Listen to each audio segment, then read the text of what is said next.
எதிர்காலம் இல்லைன்னு ஒருத்தர் நினைக்கும் போது நாம் நம்மளுடைய எதிர்காலத்தை நாமளே எழுதி உருவாக்கணுன்ற ஒரு கண்டிஷனில் இருக்கும்போது தான் நமக்குள்ளே ஒரு வைராக்கியம், எவ்வளோ வைராக்கியம் பிறக்கும் நமக்குள்ளே. அதாவது நம்மளை மோட்டிவேட் பண்ணுறது கூட ஆள் இல்லைங்க, நிறைய ஏச்சுக்கள் பேச்சுக்கள். அப்போ நான் ஒரு முடிவு பண்ணேன். என்னுடைய மச்சான் வந்து எம்ஏ பிஎட் ரொம்ப ஹர்ட் பண்ணுவார், என்னை வந்து நேருக்கு நேர் ஃபேஸ் பண்ணியே ஹர்ட் பண்ணுவார். என் மூஞ்சியில் காரியெல்லாம் துப்பி இருக்கிறார். எங்கேயுமே அப்படியெல்லாம் நடக்காது. யூத் பேப்பரின் இனிய வணக்கம். மறக்காமல் சப்ஸ்கிரைப் பண்ணுங்கள், பக்கத்தில் இருக்க பெல் ஐகானை கிளிக் பண்ணுங்கள். தேங்க்யூ. அனைவருக்கும் வணக்கம். என் பெயர் ஆர் முத்துலட்சுமி.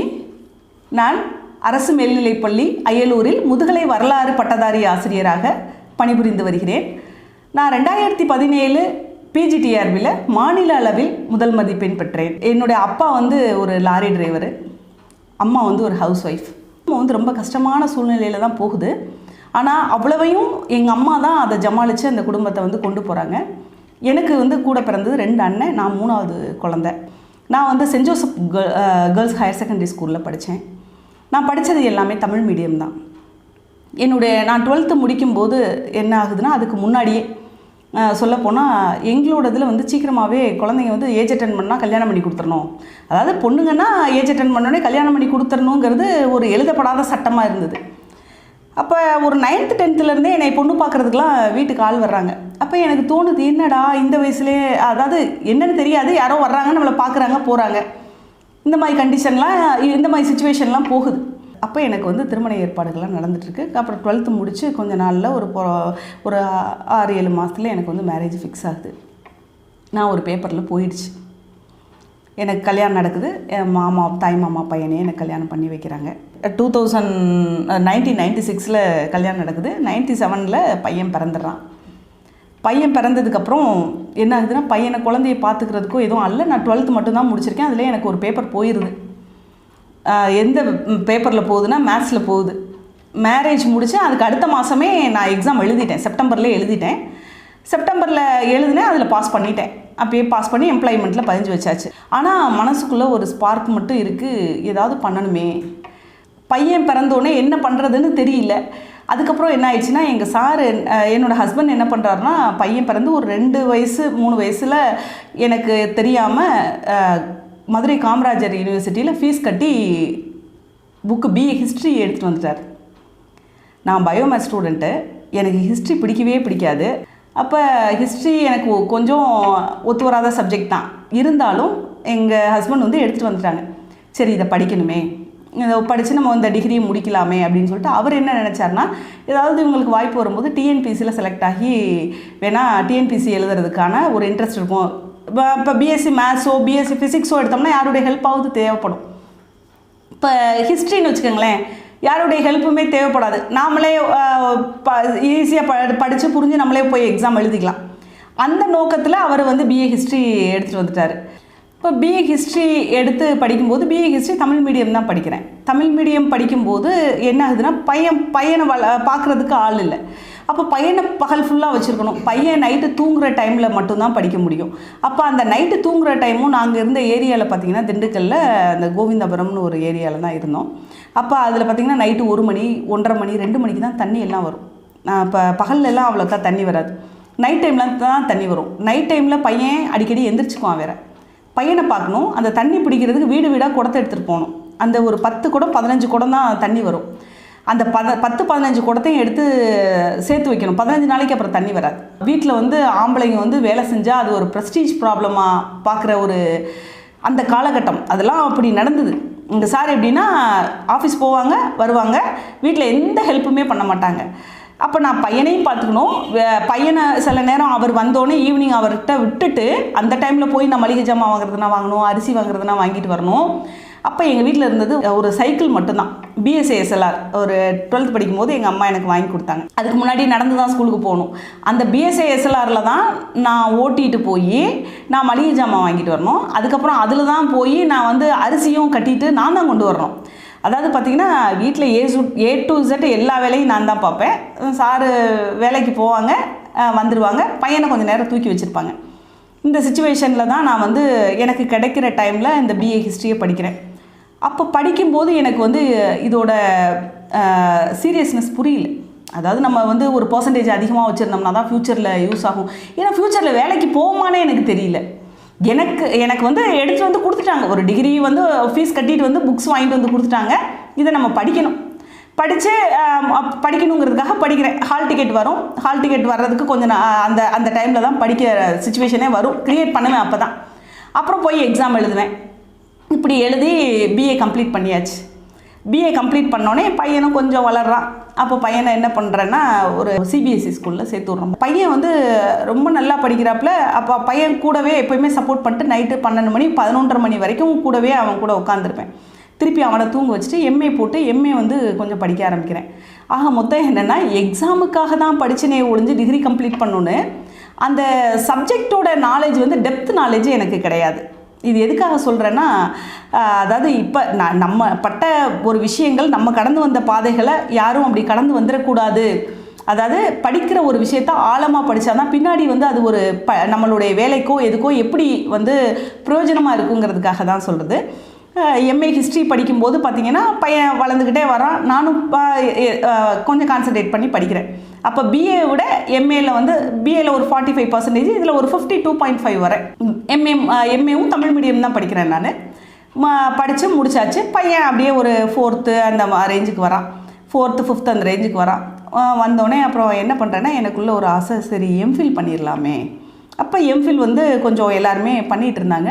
சரி எம்ஃபில் பண்ணிடலாமேன்னு சொல்லிட்டு எம்ஃபில் 2007 வந்து எம்ஃபில் கம்ப்ளீட் பண்ணுறேன். எம்ஃபில் கம்ப்ளீட் பண்ணிவிட்டு அந்த ஒரு டைமில் என்ன ஆகுதுன்னா, சரி பிஎட் படிக்கலான்னு ஒரு எண்ணம் தோணுது. அப்போ நாம் ஏன் பிஎட் படிக்கக்கூடாது, நம்ம முயற்சி பண்ணலாமேன்னு சொல்லிட்டு பையன் 7th படிச்சுட்டு இருக்கும்போது பிஎட் படிக்கலான்னு பார்த்தா எனக்கு இதுதான் பிஏயில் வந்து எனக்கு வந்து பர்சன்டேஜ் வந்து கம்மி, 45%. இந்த 50% இருக்கணும் மினிமம். 45%க்கு எனக்கு தமிழ்நாட்டுக்குள்ளே சீட் கிடையாது. என்ன பண்ணுறது, படிக்கணும்னு ஆசை இருக்குது, வாய்ப்பு இல்லை.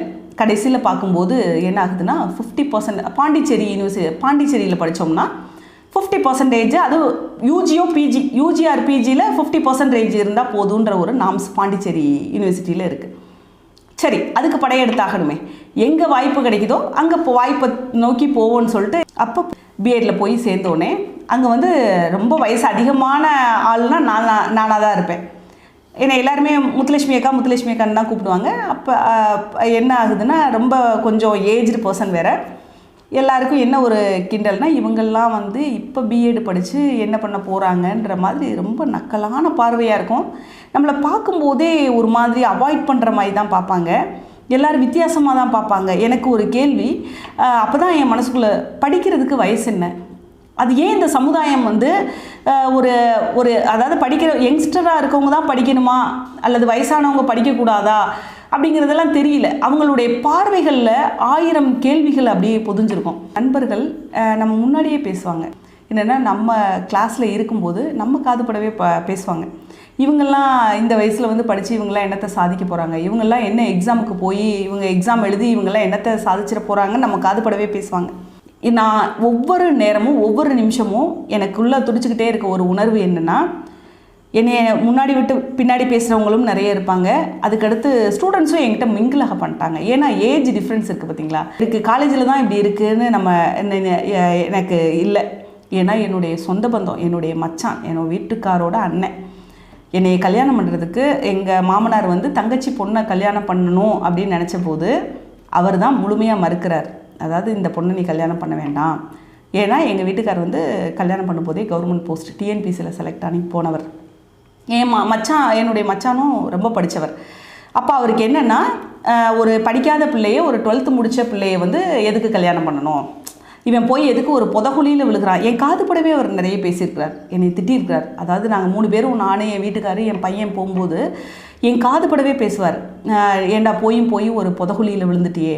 அதாவது நம்ம நினைக்கிறோம் இந்த கல்யாணத்துக்கு அப்புறம் இந்த சொந்தங்களும் பந்தங்களும் நம்மளை வந்து ஒவ்வொரு வார்த்தைகளையும் எப்படி கொள்ளுவாங்க அப்படின்னு சொல்லிட்டு.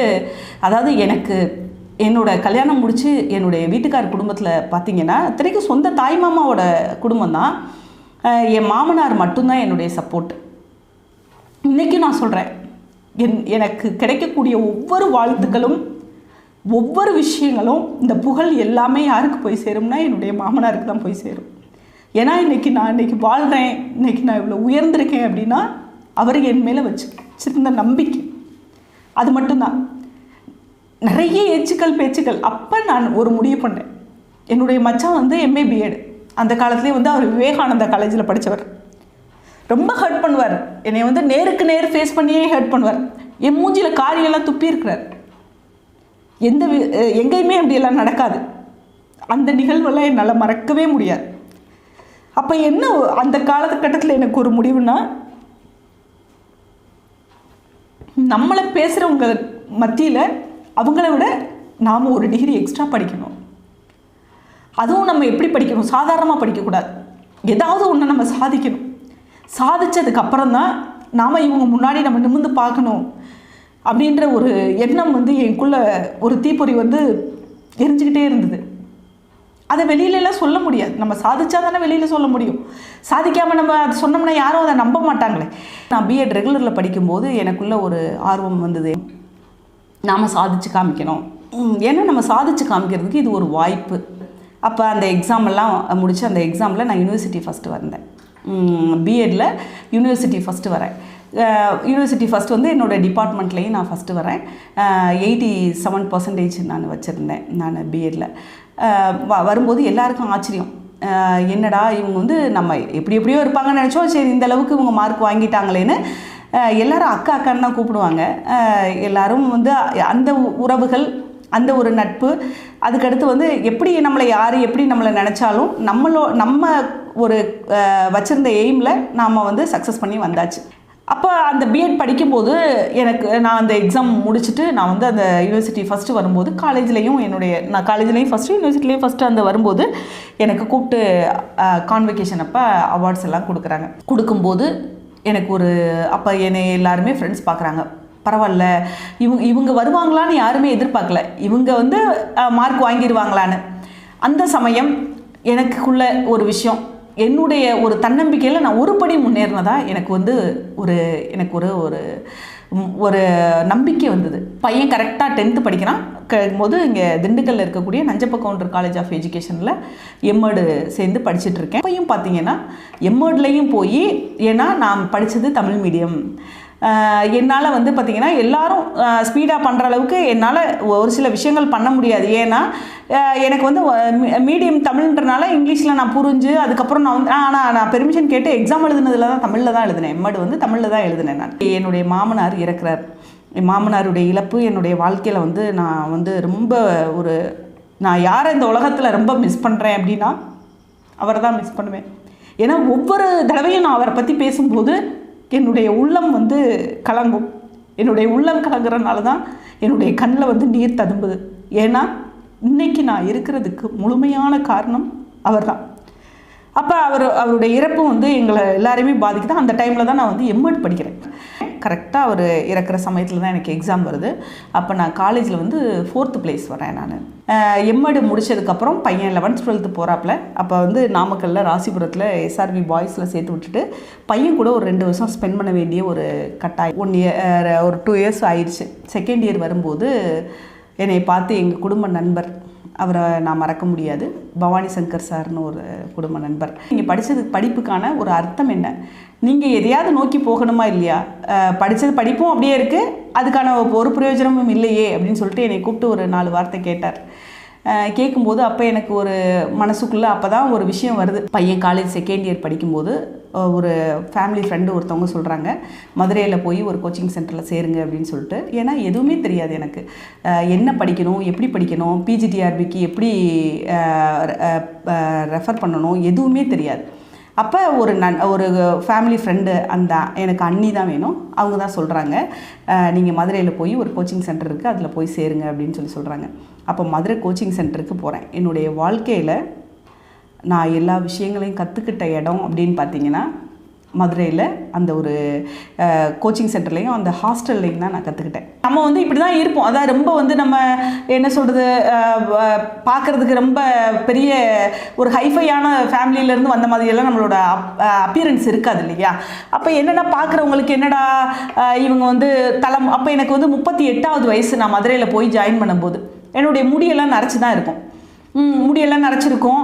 அப்போ நம்மளோட இப்போ 38 வயசில் ஒருத்தரோட பாடியோட இது எப்படி இருக்கும், உடம்பெல்லாம் எப்படி இருக்கும் அப்படின்றது உங்களுக்கு தெரியும். அப்போ கொஞ்சம் ஸ்டவுட்டாக கொஞ்சம் மண்டையெல்லாம் முடியெல்லாம் நரைச்சி அப்படி தான் அந்த கண்டிஷனில் தான் போய் உட்காந்துருக்கேன். ஃபஸ்ட் நாள் டிஆர்பிக்கு போகிறேன். ஜூலை 16th போய் ஜாயின் பண்ணுறேன். ஜாயின் பண்ணும்போது என்னென்னா கிளாஸில் ஸ்டூடெண்ட்ஸ் எல்லாம் உட்காந்துருக்காங்க. நான் போனோடனே ஒரு கொஷின் பேப்பர் கொடுத்தாங்க. எல்லாருமே காலையில் போய் டெஸ்ட் எழுதுவாங்க போல தெரியுது. அன்றைக்கி தான் நான் அட்மிஷன். எனக்கு கொஷின் பேப்பர் கொடுக்குறாங்க. எனக்கு ஒன்றுமே தெரியல. ஏன்னா நான் வந்து பிஏலையும் சப்ஜெக்டை வந்து நான் புரிஞ்சு படிக்கலை, எம்ஏலையும் என்னுடைய மேஜரை வந்து நான் புரிஞ்சு படிக்கலை. மேஜரை புரிஞ்சு படிக்காத போது நமக்கு வந்து என்னென்னா பேசிக்காக உள்ள விஷயங்களே நமக்கு தெரியாது. அப்போ தான் எனக்கு தெரியுது நான் வந்து சப்ஜெக்டில் வந்து எப்படி இருக்கேன், என்னுடைய கண்டிஷன் என்ன. ஆனால் நான் வந்து பிஜிடிஆர்பிக்கு ஜாயின் பண்ணிட்டேன். ஃபீஸ் கட்டியாச்சு. நான் போய் ஜாயின் பண்ணிட்டேன். ஃபஸ்ட் நாள் கிளாஸில் உட்காந்துருக்கேன். அன்னைக்கு பிற்கால சோழர்கள் பற்றி கிளாஸ் எடுக்கிறாங்க சார். கிளாஸ் போயிட்டுருக்கு. எனக்கு ஒன்றுமே தெரியல. உட்காந்துருக்கேன். ஸ்டூடெண்ட்ஸ் எல்லாருமே டக்கு டக்கு டக்கு டக்குன்னு ஆன்சர் பண்ணுறாங்க. எப்படின்னா அவங்கெல்லாம் வந்து ஒரு 2-3 தடவையாவது எக்ஸாம் அட்டன் பண்ணி அதில் வந்து அட்டம்ப்டில் இது பாஸ் பண்ண முடியாமல் அவங்கெல்லாம் கண்டினியூஸாக இருக்காங்கன்றது எனக்கு பின்னாடி தான் தெரியுது. எல்லாருமே ஆன்சர் பண்ணுறாங்க. எனக்கு ஒன்றுமே தெரியலிங்க. அப்போ கிளாஸ் போயிட்டுருக்கு. கிளாஸ் முடித்தோடனே நான் போய் சாரை பார்க்குறேன். எனக்கு சப்ஜெக்ட் நாலேஜே தெரியாது சார். நான் எப்படிங்க சார் இந்த டிஆர்பியில் வந்து நான் பாஸ் பண்ணிடுவேனாங்க சார், என்னால் பாஸ் பண்ண முடியுமா என்னன்னு தெரியலைங்க சார். எல்லாருமே ரொம்ப வந்து ரொம்ப நாலேஜாக இருக்காங்க. எனக்கு ஒன்றுமே தெரியலையே, நான் என்ன சார் பண்ண போகிறேன் அப்படின்னு சொல்லிட்டு. இப்போ என்னுடைய ஆசிரியர்கள் இன்னும் நான் அவங்க மறக்க முடியாது. அப்போ அவர் ஒரு விஷயம் சொன்னார். அந்த கார்த்திக் சார் சொன்னார். என்ன சொன்னார்னா, மேடம் நீங்கள் அதை பற்றியெல்லாம் கவலைப்படாதீங்க. அதாவது கரஸில் படிச்சுட்டு வந்தவங்க தான் நிறைய பேர் சாதிச்சிருக்காங்க. உங்கள் பேர் முத்துலட்சுமியா மேடம்? உங்களுக்கு முன்னாடி தனலட்சுமின்னு ஒருத்தவங்க அதுக்கு வருஷம் வந்து ஸ்டேட் ஃபஸ்ட்டு வாங்கினாங்க. 2015 ஸ்டேட் ஃபஸ்ட்டு வாங்கினாங்க. அப்போ நீங்களும் கண்டிப்பாக ஸ்டேட் ஃபஸ்ட்டு வாங்குவீங்க. அந்த வார்த்தைகள், ஒரு ஆசிரியருடைய வாயிலிருந்து வர்ற வார்த்தைகள் எவ்வளோ ஒரு ஆத்மார்த்தமானது. அது ஜெயிக்குமா? அந்த சமயத்தில் அவர் என்னைய ஒரு சந்தோஷப்படுத்துனதுக்காக சொன்னாருன்னு கூட நான் எடுத்துக்கிட்டேன்னு கூட நீங்கள் வச்சுக்கலாம். ஆனால் வந்து அது உண்மையாகவே பின்னாடி பழிக்கும் அப்படிங்கிறத நான் நினைக்கல. அப்போ என்ன ஆகுதுன்னா, அந்த கிளாஸ் எல்லாம் முடிஞ்சோடனே என் ஹஸ்பண்ட் கொண்டு போய் என்னை வந்து என்ன பண்ணுறாருன்னா, என் பையன் அங்கே கோயம்புத்தூரில் படிக்கிறாப்புல. காலேஜுக்கு போனோடனே ஹாஸ்டலில் சேர்ந்து படிக்கும்போது கொஞ்சம் மார்க்கில் எல்லாத்துலேயும் கொஞ்சம் டவுன் ஆகிடுறாப்புல. அப்போ பையனை பார்த்துக்கிறதுக்கு யார் பார்த்துக்கிறது? இப்போ வரைக்கும் பையனை பார்த்துக்கிறதுக்கு ஆள் இல்லை. நாங்கள் 2 பேரும் தான் 12th வரைக்குமே பயணிக்கிறோம் பையன் கூட. அதுக்கடுத்து பையனை பார்த்துக்கிறதுக்கு ஒரு ஆள் வேணும். அப்போ நாங்கள் 2 பேரும் பேசுகிறோம், என்ன பண்ணலாம் அப்படின்ன போது, நீங்கள் ட்ரான்ஸ்ஃபர் வாங்கிட்டு பையன் கூட போயிருங்க அப்படின்னு இவர் சொல்கிறாரு. நீ படிக்கணும், நீ படித்து ஏதாவது ஒரு போஸ்ட்டுக்கு போகணும், நான் ட்ரான்ஸ்ஃபர் வாங்கிட்டு பையன் கூட போயிடுறேன், பையனை நான் பார்த்துக்கிறேன்னு சொல்லிட்டு அவர் ட்ரான்ஸ்ஃபர் வாங்குறார். ஜூலையில் வந்து ட்ரான்ஸ்ஃபர் வாங்கிட்டு போகிறாரு. என்னையும் கொண்டு போய் மதுரையில் பிஜிடிஆர்பிக்கு கோச்சிங் சென்டருக்கு சேர்த்து விட்றாரு. வீட்டெல்லாம் காலி பண்ணிவிட்டு கோயம்புத்தூர் போயாச்சு. கோயம்புத்தூர் போனோடனே இப்போ நான் ஹாஸ்டலுக்கு போகிறேன். ஸ்வஸ்திகான்னு ஃபஸ்ட்டு ஒரு ஹாஸ்டலில் என்னை கொண்டு போய் உமன்ஸ் ஹாஸ்டலில் சேர்த்து விட்றாங்க. போய் ஹாஸ்டலில் இருக்கும்போது எல்லாருக்கும் கொடுக்கப்படுற வசதிகள் எனக்கு மறுக்கப்படுது. ஏன்னா பிள்ளைங்க என்ன பண்ணுறாங்கன்னா, எல்லாருமே ஃப்ரெண்டாக ஒவ்வொருத்தராக அவங்கவுங்க செட்டு சேர்ந்துடுறாங்க. ஏன்னா எனக்கு வந்து நான் எல்லாரையும் விட ஏஜ்டு. அப்போ அவங்க வந்து நம்மள்கிட்ட மிங்கிளாக முடியாது இல்லைங்களா. அப்போ வந்து என்னென்னா கொஞ்சம் நம்மக்கிட்ட ஒட்டி வரமாட்டாங்க. அதுக்கடுத்து என்னென்னா, நம்ம லைட்டு போட்டு நம்ம படிக்க முடியாது. படித்தோன்னு வச்சுங்களேன், உடனே வந்து லைட் ஆஃப் பண்ணுவாங்க. நாங்கள் தூங்கணும், நீங்கள் லைட்டு போட்டுட்ருக்கீங்க அப்படிம்பாங்க. அப்போ நான் என்ன பண்ணுவேன்னா, நிறைய பிரச்சனைகள் பார்த்திங்கன்னா, நான் என்ன பண்ணுவேன், எல்லோரும் லைட் ஆஃப் பண்ணிடுவேன்.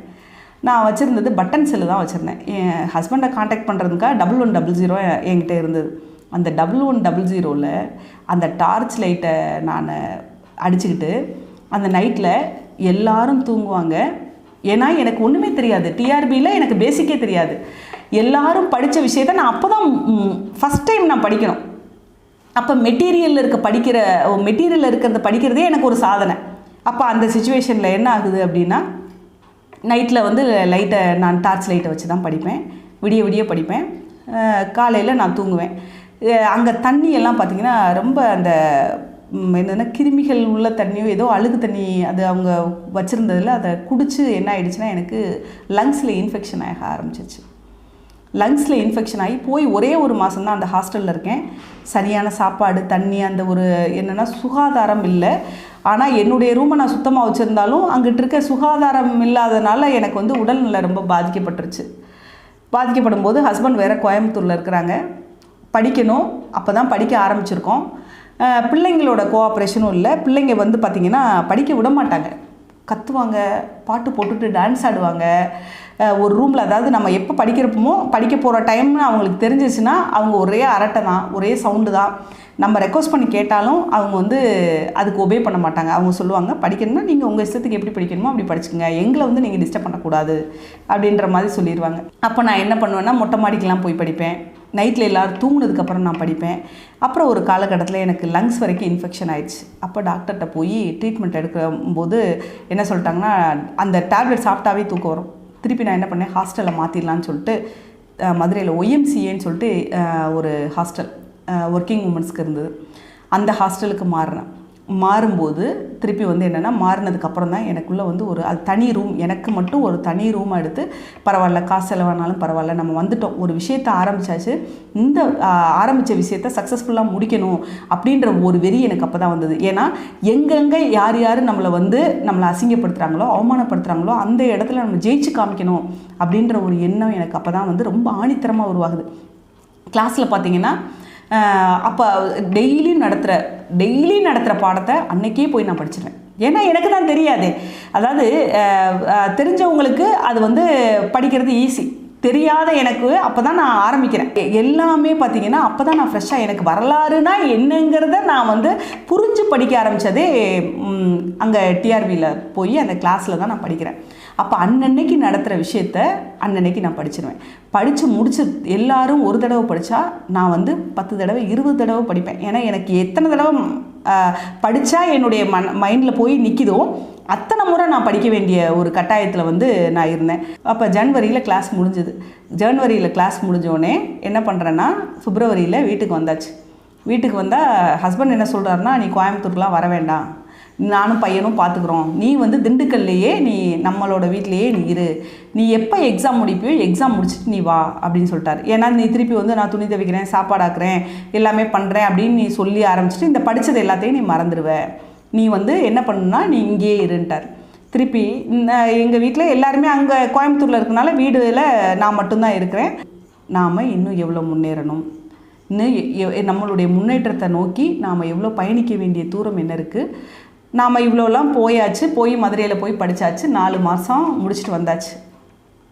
இந்த 4 மாதம் முடித்ததை வச்சு நாம் எப்படி நமக்கு ஒரு வேலை கிடைக்கணும், இந்த TRVயில் நம்ம பாஸ் பண்ணுவோமா, முதல்ல இந்த பாஸ் பண்ணுறதுக்கான வழி என்ன, இதை பார்க்கணுமேன்னு சொல்லிட்டு நான் என்ன பண்ணுறேன்னா, எல்லோரும் அதாவது எப்படின்னா எல்லோரும் நிறைய விஷயங்களை கடந்து வந்திருப்பாங்க. நான் அப்போ எனக்குள்ளே ஒரு முடிவு எடுத்தேன், இந்த ஃபோனை படிக்கிறதுக்கு தவிர, என்னோடய ஹஸ்பண்ட்டையும் பையன்ட்டையும் பேசுகிறதுக்கு தவிர வேறு யாருக்கிட்டையுமே யூஸ் பண்ணக்கூடாது, பேசக்கூடாதுன்னு சொல்லிவிட்டு 1 வருஷமாக நான் யாருக்கிட்டையும் ஃபோன் பேசுனதில்லை. 1 வருஷமாக நான் எந்த ஃபங்க்ஷனுக்கும் போனது கிடையாது. 1 வருஷமாக நான் பார்த்திங்கன்னா எந்த ஒரு இதுலேயுமே பார்ட்டிசிபேட் பண்ணலை, எங்கேயுமே நான் போகலை. அதுக்கடுத்து வீட்டை விட்டு வெளியில் போகிறதுனா 3 நாளைக்கு ஒரு தடவை 4 நாளைக்கு ஒரு தடவை எல்லாருமே வீட்டில் இது இருட்டின டைம் இருக்கும் பாருங்கள், அப்போ தான் நான் கடைக்கே போவேன். கடைக்கு போய் நான் எனக்கு தேவையான திங்ஸை வாங்கிட்டு வந்துட்டு வீட்டில், ஏன்னா அந்த நிமிஷங்களை கூட நான் வேஸ்ட் பண்ணக்கூடாது. ஏன்னா ஒரு கல்யாணம் ஆகி 38 வயசில் தான் நான் படிக்க போகிறேன். 20 வருஷம் 18 வயசுலேருந்து 20 வருஷம் நான் குடும்பம் அப்படி இப்படின்னு நான் குடும்பத்துக்காகவே நான் பண்ணியாச்சு. இப்போ நம்ம இறங்கியாச்சு, இந்த ஒரு காம்படிட்டிவ் எக்ஸாம்ன்ற ஒரு விஷயத்தில் இறங்கியாச்சு. இறங்குனதுக்கப்புறம் நாம் இதில் ஜெயிச்சே ஆகணும் அப்படின்ற ஒரு கட்டாயத்தில் எனக்குள்ள ஒரு முடிவில் நான் என்ன பண்ணிட்டேன்னா, என்னை நான் எப்படி வந்து ஒரு செதுக்கிக்கணும்னு என்னை நானே செதுக்கிக்கிட்டேன். நான் எந்த ஃபங்க்ஷனுக்குமே போகல, யாருக்கிட்டையுமே பேசலை, ஒரு டிவி சினிமா எதுவுமே, எங்கள் வீட்டில் டிவியே கிடையாது. அப்போ என்னுடைய மைண்ட் வந்து எங்கேயுமே டைவெர்ட் ஆகிறதுக்கு வாய்ப்பு இல்லை. வீட்டு கதவை நான் திறக்கவே மாட்டேன். எப்போயுமே வந்து வீட்டு கதவு பூட்டின மேனிக்கு வீட்டில் யாருமே இல்லைன்னு தான் நினைப்பாங்க. தெருவில் இருந்தவங்களாம் நினச்சிட்டாங்க, சரி வீட்டில் லைட் எரியுது, இந்த பிள்ளை மட்டும்தான் இருக்குது, 4 நாள் 5 நாளைக்கு ஒரு தடவை தான் இந்த பொண்ணு வெளியில் போகுது, இந்த பொண்ணு ஏதோ ஆயிடுச்சு, மனநிலை பாதிக்கப்பட்டுருச்சோன்னு நினச்சிட்டாங்க. ஒரு கட்டத்தில் என்ன ஆயிடுச்சுன்னா, முத்துக்கு வந்து ஏதோ சைக்கோ ஆயிடுச்சோ என்னவோ தெரியல, யார் கூடயுமே பேச மாட்டேங்குது, எதுவுமே பண்ண மாட்டேங்குதுன்னு. ஆனால் என்னுடைய வாழ்க்கை வந்து அப்போ தான் ஆரம்பிச்சிது. அதாவது எல்லாரும் நான் முடிஞ்சிட்டேன்னு நினைக்கிற ஒரு காலகட்டத்தில் தான் என்னுடைய வாழ்க்கை பயணத்தை நான் தொடங்க ஆரம்பித்தேன். அப்போ வந்து நான் என்னென்னா, நைட் டைமில் வந்து வெளியில் போயிட்டு வந்துட்டு இருந்த காலகட்டத்தில் படிப்பேன் உட்காந்து. நீங்கள் நம்ப மாட்டீங்க, 24 ஹவர்ஸில் ஒரு 18 ஹவர்ஸ் 19 ஹவர்ஸ் படிப்பேன்னா என்னுடைய மெட்டீரியல் படிப்பேன், டெக்ஸ்ட் புக் அது ஓரியன்டாக இருக்க டெக்ஸ்ட் புக் படிப்பேன், அது ஓரியன்ட் என்னென்ன இருக்கோ அந்த ரெஃபரன்ஸ் புக்ஸ் எடுப்பேன். ரெஃபரன்ஸ் புக்ஸ் எடுத்து நோட்ஸ் எடுக்கிறதுக்கு எனக்கு 6 மாதம் ஆச்சு. என்னென்னா எங்கள் டீச்சர்ஸ் கொடுக்குற டெக்ஸ்ட் புக் நோட்ஸில் இல்லாத விஷயம் என்ன டெக்ஸ்ட் புக்கில் இருக்குது, டெக்ஸ்ட் புக்கில் இல்லாத விஷயம் என்ன ரெஃபரன்ஸ் புக்ஸில் இருக்குது, அதுவும் ஸ்டாண்டர்டைஸ்டு ஆத்தர்ஸ் புக்கு. அதுவும் வந்து என்னென்னா இப்போ டிஆர்பி ஏற்றுக்கக்கூடிய சில புக்ஸ் இருக்கும் பார்த்திங்களா, அந்த மாதிரி புக்ஸ்லேருந்து நோட்ஸ் எடுத்து எல்லாமே என்னோடய டீச்சர்ஸ் கொடுத்த நோட்ஸ்லேயே நான் எழுதி வச்சுக்குவேன். ஏன்னா எல்லாமே ஒரே மெட்டீரியலில் வரும், எல்லாமே ஒரே மெட்டீரியலில் வரும்போது நம்ம திருப்பி பார்க்குறதுக்கு ஈஸியாக இருக்கும். இதுவே எனக்கு வந்து ஒரு 4-5 மாதம் அந்த ப்ரிப்ரேஷன்லேயே எனக்கு டைம் போயிடுச்சு. சில நேரம் என்ன ஆகும்னா உட்காந்து படிச்சுக்கிட்டே இருக்கும்போது அந்த ஹீட்டு தாங்க முடியாமல் பெட்டக்ஸ்லாம் வந்து கொப்பளம் வந்துடும். என்னோட பாடி வந்து ஹீட் பாடி, என்னுடைய 2 பெட்டக்ஸ்லேயும் வந்து கொப்பளம் வந்துடும். கொப்பளம் வந்துட்டால் அந்த கொப்பளம் ரொம்ப பெருசாக இருக்கும், என்னால் உட்காரவே முடியாது. இப்படி சாஞ்சு உட்காந்து பார்ப்பேன். சில நேரம் அந்த கொப்பளம் அமுங்கிறதுக்கு தகுந்த மாதிரி உட்காந்துருவேன். திருப்பி இந்த 1 மணி நேரம் அந்த பிளேஸை வந்து மூவ் பண்ணவே மாட்டேன். திருப்பி சில நாளில் என்ன பண்ணிடுவேன்னா குப்புறப்படுத்துட்டு படிப்பேன். ஆனால் ஒரு நாளும் படிக்காமல் இருந்ததே கிடையாது. என்னோடய பிரஸ்ட்லாம் பார்த்திங்கன்னா கட்டி கட்டியாக திரளாயிரும். இது என்னென்னா ஹார்மோனல் இம்பேலன்ஸ்னு சொல்ல ஆரம்பிச்சிட்டாங்க டாக்டர்ஸு. ரொம்ப வலிக்க ஆரம்பிச்சிடும். ஹோமியோபதி மருந்து ஒரு பக்கம் இருக்கும், தண்ணி ஒரு பக்கம் கலந்து ஆற்றி குடிச்சிக்கிட்டே தான் நான் படிப்பேன். ஏன்னா தூங்குகிற நேரத்தில் தூங்குறதில்ல, சாப்பிட்ற நேரத்தில் சாப்பிட்றதில்ல, எப்போ பார்த்தாலும் புக்கும் கையுமா அப்படியே ஏதோ ஒரு திங்கிங்லேயே நம்ம இருக்கும்போது என்ன ஆயிடுச்சுன்னா, நம்ம எப்போயுமே சொல்லுவாங்க நைட் டைமில் நல்ல ரெஸ்ட் எடுக்கணும், அப்போ தான் இந்த மெலனின் சுரக்கும் அப்படின்லாம் சொல்லுவாங்க. அப்போ தான் இந்த ஹார்மோன்ஸ் எல்லாம் கொஞ்சம் நல்லா பேலன்ஸ் ஆகி இருக்கும் அப்படின்னு சொல்லுவாங்க. ஆனால் என்னோடதில் எல்லாமே ஆப்போசிட்டு. எல்லாருமே தூங்குகிற நேரம் நான் படிப்பேன், எல்லாருமே முடிச்சிருக்க நேரம் நான் தூங்குவேன். அப்போ இந்த டைமில் வந்து என்ன ஹார்மோனல் இம்பேலன்ஸ் ஆயிடுது, உடம்புல வந்து நிறைய பிரச்சனைகள் வர ஆரம்பிச்சிச்சு. பிரச்சனைகள் உடம்புல மட்டும் வர ஆரம்பிச்ச சொந்த பந்தம் எல்லாருமே சொல்ல ஆரம்பிச்சிட்டாங்க, இந்த பிள்ளைக்கு பைத்தியம் பிடிச்சிருச்சு போல் தெரியுது, யாரு கூடயும் பேச மாட்டேங்கிறாங்க, எங்கேயுமே வர மாட்டேங்கிறாங்க, எந்த ஃபங்க்ஷனுக்கும் கூப்பிட மாட்டேன். நான் சொல்லிடுவேன், நான் ஹஸ்பண்ட்டை வீட்டில் யாருமே இல்லைன்னு சொல்லிடுங்க, எல்லாருமே முத்து அங்கே இருக்குது மதுரையில் இருக்குன்னே சொல்லிடுங்க. ஏன்னா அந்த டைம் கூட யாரும் நம்மளை பார்த்து நம்மளை டிஸ்டர்ப் பண்ணிடக்கூடாது அப்படின்ற டைமெல்லாம் வந்து நம்ம சேவ் பண்ணி படித்தோம். சமைச்சு வைப்பேன், சமைச்சு வச்சுட்டு சாப்பிட்றதுக்கு டைம் இருக்காது. ஏன்னா புத்தகத்துக்குள்ளே மூழ்கும்போது எனக்கு டைம் போகிறதே தெரியாது. ஏன்னா எதுக்காகனா எனக்கு பேசிக்கே தெரியாது. அதுதான் எனக்கு ஒரு விஷயம். பேசிக்கே தெரியாமல் நான் இவ்வளோ நாள் வந்தனால எனக்கு வந்து அந்த புத்தகங்களை படிக்கும்போது நான் என்ன அறியாமையே உள்ளே போயிடுவேன். நான் போய் அந்த அப்படியே ஆத்மார்த்தமாக நான் வந்து அப்படியே அந்த ஒரு படிப்போட லயத்திலே அப்படி உள்ளே போய் நான் என்னையவே மறந்துடுவேன். சமைச்சு வச்சுருப்பேன், சாப்பிட்றதுக்கு எனக்கு வந்து டைம் பார்ப்பேன். அப்போ தான் நைட்டு 2 மணி ஆகிருக்கும். நைட் 2 மணிக்கு போய் பார்த்தீங்கன்னா சாப்பாடு நொசன்னு கெட்டு போயிருக்கும், குழம்பு கெட்டு போயிருக்கும். சாப்பிட்ணுன்னு பசி எடுக்கிற டைமில் சாப்பாடு சரியாக இருக்காது. திருப்பி என்ன பண்ணுவேன், வாங்கி வச்சுருக்க பால்லாம் கெட்டு போயிருக்கும். என்னைய வந்து பார்த்திங்கன்னா ஒரு 6 மாதம் வளர்த்தது எதுனா இந்த கடுங்காப்பின்னு சொல்லுவாங்க பார்த்திங்களா, வரக்காப்பி கிராமத்தில் சொல்லுவாங்க. அந்த வரக்காப்பி போட்டு தான் நான் குடிச்சு என்னையவே நான் இது பண்ணிக்கிட்டேன். தண்ணி, இந்த வரக்காப்பி. ஏன்னா எனக்கு யாரும் பண்ணி கொடுக்குறதுக்கு ஆள் இருக்க மாட்டாங்க. வீட்டில் நான் மட்டும்தான் இருப்பேன். எனக்கு எதுவும் பண்ணி கொடுக்குறதுக்கு சமைச்சு வைப்பேன். குழம்பு வச்சேன்னா 2 நாளைக்கு அந்த குழம்பு தான். இப்போ ஒரு நாள் குழம்பு வச்சோம்னா அது 2 நாளைக்கு யூஸ் பண்ணிக்க வேண்டியதான். சாப்பாடு மட்டும் அப்பப்போ போய் காலையில் வச்சோம்னா மதியானம் வச்சோம்னா நைட்டு. இந்த மாதிரி என்னையவே நான் மறந்து தான் படிக்க ஆரம்பித்தேன். படிப்பேன், விடிய படிப்பேன். காலையில் 5 மணி வரைக்கும் படிப்பேன். காலையில் 5 மணி ஆனோடனே போய் ஒரு குளியில் போட்டு தூங்கிடுவேன். தூங்கிட்டு கரெக்டாக 10 மணிக்கு எழுந்திருப்பேன். 10 மணிக்கு ஸ்டார்ட் பண்ணேன்னா மறுநாள் காலையில் 5 மணி வரைக்கும். அதாவது எப்படி நீங்கள் நினைக்கலாம், எப்படி கேப்பே விடாமலாம் படிக்கவே முடியாது அப்படின்னு சொல்லிட்டு, அப்பப்போ கேப்பு எப்பப்போ தோணுதோ அப்போ அந்தந்த டைமில் எஜுகேஷன் சைக்காலஜி படிப்பேன், கொஞ்சம் ஜிகே பார்ப்பேன். அதுக்கப்புறம் என்னென்னா சில நேரம் நானே வந்து செவுரு ஃபுல்லாக எழுதி ஒட்டி வச்சுருக்கேன் எங்கள் வீட்டில். எல்லோரும் சிரிப்பீங்க. முக்கியமான விஷயங்கள் எல்லாமே, அதாவது இப்போ ஒரு யூனிட் இருக்குன்னா ஒரு யூனிட்டில் என்னென்ன முக்கியமான விஷயங்கள் இருக்குது அப்படிங்கிறத என் ஹஸ்பண்ட் வரும்போது, என்னை பார்க்க வரும்போது அவர்கிட்ட நான் முக்கியமான விஷயங்கள்லாம் எழுதி கொடுத்துருவேன். அவர் எழுதி அதை செவுத்தில் ஒட்டி வச்சுருப்பார். நான் ஒரு யூரின் போகிற டைமோ அல்லது காஃபி குடிக்கிற டைமோ அல்லது வேறு எந்த டைமையும் நான் வந்து வேஸ்ட் பண்ணிடக்கூடாது அப்படிங்கிறதுக்காக அதை எழுதின விஷயங்களை சில நேரம் பார்த்துக்குவேன். பார்த்துட்டு அதாவது என்னுடைய மைண்டு வந்து எதுலேயுமே டைவெர்ட் ஆகக்கூடாது. என்னுடைய ஃபுல்லாக எப்போ பார்த்தாலும் படிப்பு. நான் கண் முழிக்கிறதும் புக்கிலேயே தான் இருக்கும், நான் தூங்குறதும் புக்கில் தான் இருக்கணும், ஹாலில் இருக்கும், என்னை சுற்றி புக்ஸாக இருக்கும். அதாவது இது வந்து பெருமைக்காக நான் சொல்ல வரலைங்க.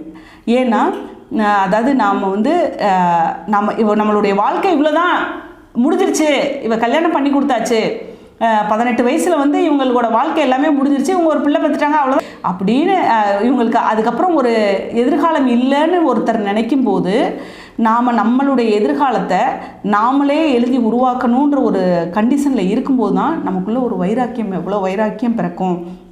நமக்குள்ளே அதாவது நம்மளை மோட்டிவேட் பண்ணுறது கூட ஆள் இல்லைங்க. அப்படி ஒரு சுச்சுவேஷனில் என்னையை நான் தான் ஊக்கப்படுத்திக்கணும், என்னையை நான் தான் மோல்டு பண்ணிக்கணும், எனக்கான எல்லாமே நான் தான் அப்படிங்கிற ஒரு கண்டிஷனில் என்னென்னா நான் அப்படி ஒரு பயணத்தை இது பண்ணேன். அப்படி பார்த்திங்கன்னா யாரும் சொன்னால் நம்ப மாட்டீங்க, எனக்கு முடி ஓரளவுக்கு நல்லாவே இருக்கும். எப்பயுமே எனக்கு வந்து நான் ஸ்கூல் படிக்கும்போதே எனக்கு எங்கள் அம்மாவுக்கும் அப்படி தான், எனக்கும் அப்படி தான், தொடக்கி கீழே வரைக்கும் இருக்கும் எனக்கு முடி எங்கள் ஸ்கூலில். ஆனால் பையன் ஆஃப்டர் மேரேஜ்க்கு அப்புறம் பையன் பிறந்ததுக்கப்புறம் கொஞ்சம் ரொம்ப சளி பிடிக்குதுங்கிறதுக்காக முடியை வெட்டியாச்சு. ஆனால் நான் டிஆர்பி படிக்கும்போது நான் வந்து என்னுடைய முடியை பராமரிக்கிறதுக்கு கூட நான் நேரம் செலவழிக்கக்கூடாது அப்படின்னு என் முடியை கூட நான் பாய் கட் பண்ணிட்டேன். அதுக்கடுத்து பார்த்திங்கன்னா நான் ரொம்ப வேகமாக எல்லாத்தையும் சப்ஜெக்டை உள்வாங்க ஆரம்பித்தேன். அப்போ எப்படின்னா அந்த சொல்லுவாங்க இல்லையா, அந்த ஆரம்பத்தில் ஆரம்பித்து அந்த வேறு வரைக்கும் வந்து போக ஆரம்பித்தேன். அதாவது இப்போ ஒரு வரலாறு இருக்குன்னா அதோட பேஸ் என்ன, அந்த பேஸ்லேருந்து எது வரைக்கும் ஸ்டில் நான் இப்போ வரைக்கும் எப்படி வந்து அதை படிக்கணும் அப்படிங்கிறத ஒரு ஆத்மார்த்தமாக நான் படிக்க ஆரம்பித்தேன். அந்த படிக்க ஆரம்பிக்க எனக்குள்ள ஒரு ஆர்வம் வர ஆரம்பிச்சிச்சு. அப்போ நான் நிறைய புத்தகங்களை தேடி படிக்க ஆரம்பித்தேன். தேடி படிக்க ஆரம்பித்து எனக்கே தெரிஞ்சுது ஓரளவு நம்ம படிக்கிறோம் அப்படின்னு சொல்லிட்டு. ஆனால் நாம் எந்த அளவுக்கு படிச்சிருக்கோன்னு தெரியாதே.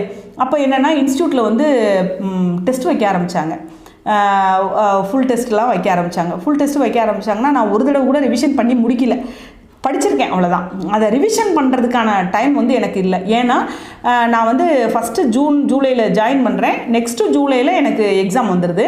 ஜான்வரி வரைக்கும் வந்து நான் வந்து டிஆர்பி கோச்சிங் கிளாஸ் போயிட்டுருக்கேன். ஜான்வரியில் இருந்து ஒரு அந்த 4 to 5 months தான் என்னோடய ப்ரிப்ரேஷன் அந்த டைமே. அப்போ என்னுடைய நண்பர், அதாவது நம்ம நினைப்போம் எல்லாமே வந்து நமக்கு உதவி பண்ணுறதுக்கெல்லாம் ஆட்கள் ரெடியாக இருப்பாங்க, எல்லாருமே நமக்கு உதவி பண்ணி எல்லாருமே கை கொடுத்து எல்லாருமே நம்மளை தூக்கி விட்டாங்கன்னா அந்த வெற்றி வந்து நமக்கு வந்து சுவைக்காது நினைக்கிறேன் நான். அதாவது என்னென்னா யாருமே உதவி பண்ணாத ஒரு சூழ்நிலையில் நம்மளை நாமளே உயர்த்தி எந்திரிக்கும் போது தான் பிரச்சனைகளுக்கு மத்தியில் அந்த கிடைக்கக்கூடிய அந்த வெற்றி தான் ரொம்ப சுவையாக இருக்குங்கிறது என்னுடைய வாழ்க்கையில் நான் பார்த்துக்கிட்டது. என்னென்னா எக்ஸாம் நடக்குது, அங்கே டெஸ்ட் நடக்குது, என்னால் போக முடியாத சுச்சுவேஷன், உடம்பு சரியில்லை. அந்த டைமில் எனக்கு ரொம்ப முடியாத ஒரு சூழ்நிலை. அப்போ வந்து ஒரு ஃப்ரெண்டு அவர்கிட்ட கேட்டிருந்தேன், நண்பா நீங்கள் எக்ஸாம் வச்சா அந்த கொஷின் பேப்பர் கொண்டு வந்து எனக்கு கொடுங்க அப்படின்னு சொல்லிட்டு. அவர் வந்து சரிங்க பஸ் ஸ்டாண்டுக்கு வந்து கொடுக்குறேன், சாரை வந்து வாங்கிக்க சொல்லுங்கள், ஹஸ்பண்டை வந்து வாங்கிக்க சொல்லுங்கள் அப்படின்னு சொல்கிறார். அப்போ எங்கள் ஹஸ்பண்ட் போய் அங்கே பஸ் ஸ்டாப்பில் நிற்கிறாரு, அவர் வரவே இல்லை. நான் கேட்குறேன், நீங்கள் வந்து வாங்கிக்க சொன்னீங்களே எங்கே இருக்கீங்க அப்படின்னு. நான் வந்து ஈரோட்டில் இருக்கேன் அப்படின்னு சொன்னார். என்னங்க நீங்கள் வாங்க சொல்லிட்டு இப்போ ஈரோட்டில் இருக்கேன்னு சொல்கிறீங்களே? இல்லைங்க அதாவது இல்லைங்க வந்துட்டேங்க அப்படின்னாரு. அப்போ தான் அவர் சொல்கிறாரு, இல்லைங்க நாங்கள் கஷ்டப்பட்டு நாங்கள் கிளாஸ்க்கு போவோம், உங்களுக்கு எப்படி நாங்கள் கொஷின் பேப்பர் கொடுப்போம், கொஷின் பேப்பர் கொடுத்து நீங்கள் படித்து இது பண்ணிட்டீங்கன்னா அப்புறம் நாங்கள் தானே கஷ்டப்பட்டு போனோம் கிளாஸுக்கு அப்படின்னாரு. உடனே நான் சொன்னேன், ரொம்ப நன்றிங்க, பரவாயில்ல, உங்களோட உதவிக்கு ரொம்ப நன்றி அப்படின்னு சொல்லிட்டு எங்கள் ஹஸ்பண்ட் வந்துட்டாங்க. அன்னைக்கு ஒரு முடிவு எடுத்தேன். அதாவது என்னன்னாங்க, அவர் சொல்கிறதுல ஒரு நியாயம் இருக்குது. அதாவது வந்து நம்ம அதாவது வலிச்சு ஒரு விஷயத்தை நம்ம செய்யும்போது தான் அதுக்கான ஒரு பலனை அடைய முடியும். அவங்கெல்லாம் கிளாஸ் போகிறாங்க, அவங்க கொஷின் பேப்பர் வாங்குறாங்க, அட்டன் பண்ணுறாங்க. கிளாஸ்க்கே போகாமல் ஒரு கொஷின் பேப்பரை நம்ம ஈஸியாக வாங்கி அட்டன் பண்ணக்கூடாது இல்லைங்களா? அப்போ வந்து உடனே எங்கள் சார்கிட்ட நான் சொல்கிறேன், அவர் நமக்கு என்ன கொஷின் பேப்பர் கொடுக்குறது, நாம் தேடுவோம்.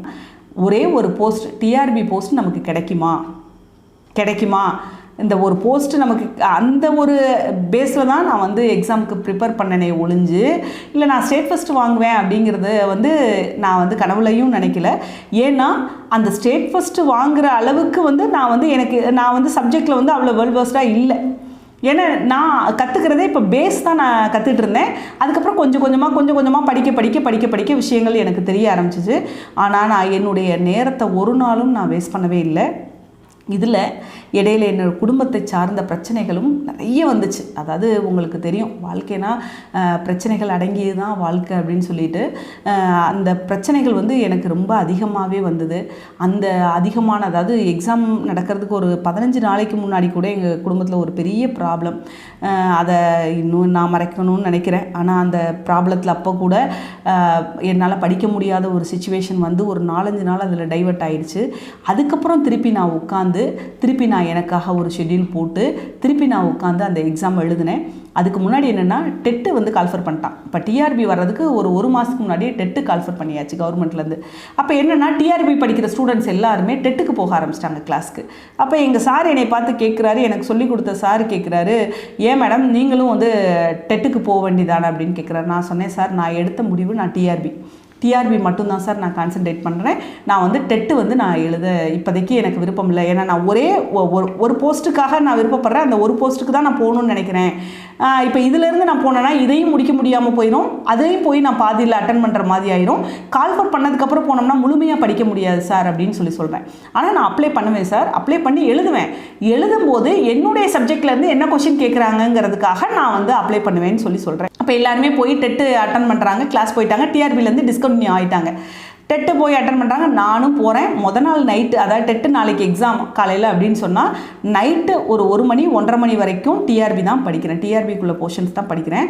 மறுநாள் ஹால் டிக்கெட் எடுத்துகிட்டு ஹாயாக போகிறேன். போய் எல்லாருமே டெட்டுக்கு ரொம்ப மும்முரமாக உட்காந்து படிச்சுட்டு இருக்காங்க. நமக்கு தெரிஞ்ச ஏற்கனவே டிஆர்பியில் உள்ள எஜுகேஷன் சைக்காலஜி தான். மற்றபடி நான் 12th படித்த வரைக்கும் எனக்கு என்ன நாலேஜ் தமிழில் இருந்திருக்குமோ இங்கிலீஷில் இருந்திருக்குமோ மற்ற சப்ஜெக்டில் நான் அப்போ படிக்கும்போது என்ன நாலேஜ் இருந்ததோ அந்த நாலேஜை வச்சு தான் அந்த டெட்டுங்கும் போது எல்லா சப்ஜெக்ட்டும் கலந்து தான் வரும் உங்களுக்கு. அப்போ வந்து என்னென்னா அந்த டெட்டை வந்து நான் அட்டன் பண்ணிவிட்டு வெளியில் வரும்போது எனக்குள்ள ஒரு சாட்டிஸ்ஃபேக்ஷன், இந்த டெட்டில் நம்ம பாஸ் பண்ணிடுவோம் போல் தெரியுது அப்படின்ற மாதிரி ஒரு எண்ணம் வருது. வந்தோடனே ஆன்சர் கீ போடுறாங்க. ஆன்சர் கீ போடும்போது ஒரு 4 மார்க் 5 மார்க் பத்தாத மாதிரி இருக்குது. அப்போ ஹஸ்பண்ட்டை ஃபோன் பண்ணி ஃபீல் பண்ணி அழுதேன். ஏங்க இப்படி வந்து ஒரு 4 மார்க் 5 மார்க்கு கம்மியாக இருக்குது, டெட்டில் ஃபெயில் ஆயிடுவேன் போல் தெரியுது அப்படின்னு. உடனே அவர் சொன்னார், நீ படிக்கவே இல்லை, படிக்காமல் போய் ஒரு எக்ஸாம் அட்டன் பண்ணியிருக்க, இதில் நீ ஃபெயில் ஆயிடுவேன்னு வேற சொல்கிறியே, நீ இது உனக்கே வந்து நியாயமாக இருக்கா? ஏதாச்சும் படிக்காத ஒரு சப்ஜெக்டில் நீ வந்து போய் சப்ஜெக்டை பற்றி தெரிஞ்சுக்கணும்னு போனேன். சரி பாஸோ ஃபெயிலோ நீ எழுதிட்டேல, விடு கவலையை விடு அப்படின்ட்டார். அடுத்த எக்ஸாம் என்னவோ அந்த எக்ஸாமுக்கு நீ ப்ரிப்பேர் பண்ணுன்னு சொல்லிட்டார். கரெக்டாக நான் வந்து ஜூலை 2ஆம் தேதி போய் எங்களுக்கு டிஆர்பி எக்ஸாம். அப்போ ஜூன் 30ஆம் தேதி ரிசல்ட் வருதுங்க. டெட்டோட ரிசல்ட் வருது. என்னென்னா கவர்மெண்ட் ஆன்சர் கீ வந்து ப்ரைவேட் ஆன்சர் கீ தான் நான் பார்த்துருந்தது. சாரி, கவர்மெண்ட் ஆன்சர் வெளியிட்டு எனக்கு ரிசல்ட் வரும்போது நான் டெட்டில் பாஸ். என்னால் நம்பவே முடியல. என்னடா ஃபஸ்ட்டு டெட்டுனா என்னென்ன தெரியாதுங்க, முதல்ல என்னென்ன சப்ஜெக்ட் வருதுன்னே எனக்கு தெரியாது முதல்ல. அப்போ தான் எனக்கு டெட்டு சரி போய் எழுதுவோன்னு சொல்லிட்டு நான் எனக்கு தெரிஞ்ச நாலேஜை வச்சு தான் நான் ஹிஸ்ட்ரி அந்த எல்லாமே அட்டன் பண்ணேன் நான். அப்போ வந்து பார்த்திங்கன்னா டெட்டில் பாஸ் ஆகிட்டேன். என்னால் நம்பவே முடியல. பரவாயில்ல, நம்ம டெட்டில் பாஸ் பண்ணிட்டோம், ஏதோ நமக்குள்ளே விஷயம் இருக்குது போல் தெரியுது. அப்போ நம்ம வந்து அப்போ தான் பாடங்களை நம்ம வந்து ஒழுங்காக உள்வாங்கி படிச்சிருக்கோம் அப்படின்ற ஒரு விஷயம் தெரியுது. தெரிஞ்சதுக்கப்புறம் இப்போ ஜூலை 2ஆம் தேதி போய் எக்ஸாம் எழுத போகிறோம். ஹஸ்பண்ட் கூட வர்றாங்க. போகும்போது மறுநாள் காலையில் எக்ஸாமு. முதல் நாள் நைட்டு 1 மணி வரைக்கும் படிக்கிறேன். ஆனால் எங்கள் ஹஸ்பண்ட் சொல்லிட்டாங்க, ரொம்ப நேரம் படிக்க வேணாம், பேசாமல் போய் நார்மலாக ரிலாக்ஸாக ரெஸ்ட் எடுத்துரு. முதல் நாளே சொல்லிட்டார், நீ வந்து எக்ஸாம் எழுத போகிற முதல் நாள் நீ நல்லா ரெஸ்ட் எடுத்துகிட்டு போனால் தான் உனக்கு அந்த 3 மணி நேரம் நல்லபடியாக அமையும். அதனால் நீ வந்து சீக்கிரமாகவே சாப்பிட்டுட்டு தூக்கம் வரலைனாலும் பரவாயில்ல, நீ படுத்து தூங்குன்னு. மறுநாள் காலையில் போய் 7 மணிக்கே நான் எக்ஸாம் சென்டருக்கு போயிட்டேன்.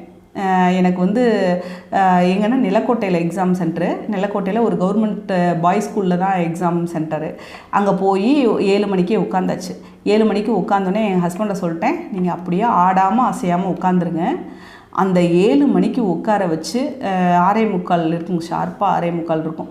6:45க்கே நாங்கள் போயிட்டு காலையில் ஒரு 2 வாழைப்பழம் சாப்பிட்டு தண்ணி குடிச்சிட்டு நான் போனேன். ஏன்னா நான் எக்ஸாம் டைமில் ரொம்ப அதிகமாக சாப்பிட்றதும் இல்லை. அப்போ சொன்னேன், நான் எத்தனை யூனிட்டுங்க, 11 யூனிட்.